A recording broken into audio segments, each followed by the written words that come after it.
Generation देख लो top की कैसी चल रही है। ये देखो भाई, ये देखो, देख रहे हो? হ্যাঁ দেখতেছে তো ভাই। আরে আমি এখানে ইচ্ছা করে বসিনি, মালিক আমাকে জোর জবরদস্তি বসায় দিয়েছে। এ ঘটনাটা কি হয়েছে তোমাদেরকে শোনাই। মালিকের সঙ্গে গেছিলাম ঘুরতে, ঘুরতে যায় মালিক চলে গেছে ট্যাঙ্কির দোকানে, এই ট্যাঙ্কিটা কিনে নিচ্ছে। কিনে নেওয়ার পর এই ভ্যানওয়ালাটাকে ডাকলো, ডাকে ওর উপরে ট্যাঙ্কি উঠায় দিচ্ছে। ট্যাঙ্কি উঠায় দেওয়ার পর আমাকে বলছে ঢোকেশ ওঠ ভ্যানের উপরে। আমি ভাবছি ঠিক আছে ভ্যানে বসে বসে বাড়ি যাবো। এ ভ্যানে না উঠে আমাকে তো ট্যাঙ্কির উপরে উঠায় বসায় দিচ্ছে। বলছে এই লোকটার সঙ্গে কিন্তু যাবি বাড়ি পর্যন্ত, কোথাও নামবি না। যদি আমার ট্যাঙ্কি চুরি হয়ে যায়, ট্যাঙ্কি যদি আমি বাড়িতে যাই ট্যাঙ্কি না পাই, তাহলে কিন্তু তোকে আমি ঘর থেকে বার করে দিব। ভাই ওই জন্য আমি ট্যাঙ্কি পাহারা করছি।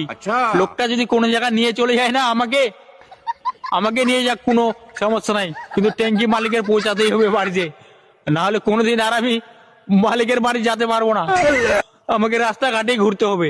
ওই জন্য এখানে চুপচাপ বসে আছি। ট্যাঙ্কি চুরি হতে দেবো না, আমি চুরি হয়ে যাই তাতে যায় আসে না।